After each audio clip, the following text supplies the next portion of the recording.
After selling my company, I find myself in a totally unrelatable position of never having to work again. Everything feels like a side quest, but not in an inspiring way. I don't have the same base desires driving me to make money or gain status.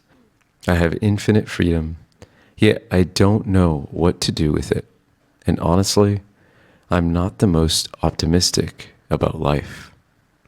That is Vinay, founder of Loom, in his first ever blog post.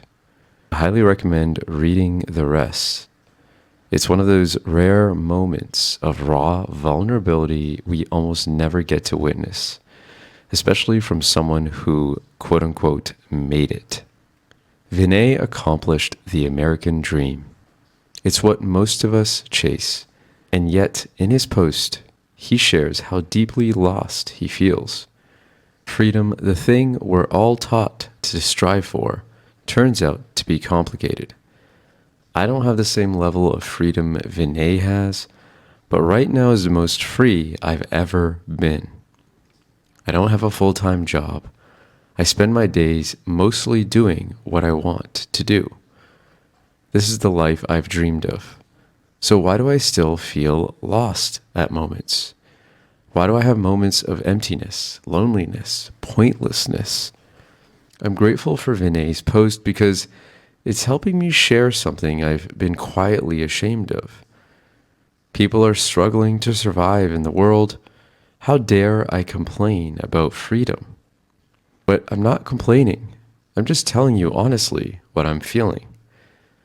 I also think it's important to share because this will become more and more relatable in the years to come. As 9-to-5 jobs disappear and AI gives more of us the option not to work, we'll face a new kind of question. What do we do with our freedom? Where does meaning come from if it doesn't come from our jobs? That sounds like a big philosophical question, but the answer might actually be simple. We feel purpose when we don't have freedom, when we're striving for something. Pursuit gives us focus. It puts us in motion.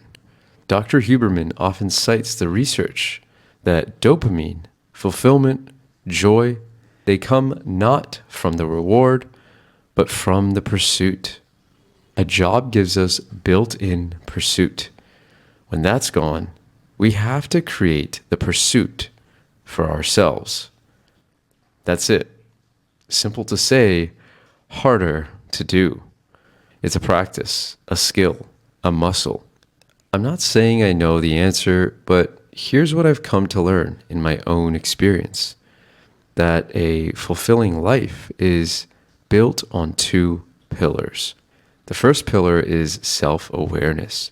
I've noticed that when we chase goals without understanding ourselves, we can end up succeeding in ways that leave us feeling more disconnected than before. Vinay created massive value. He sold his company for over $1 billion. But even he describes feeling lost and full of insecurity. To me, that's the cost of pursuit without self-awareness, of following someone else's definition of success. With self-awareness, we start to uncover what actually lights me up. What am I naturally drawn to? Where do my strengths meet the world's needs? Which then leads us to pillar 2, value creation, or what I like to call being of service. Serving others gives the pursuit direction. It gives my days structure and meaning and connection. It isn't some one-time life mission.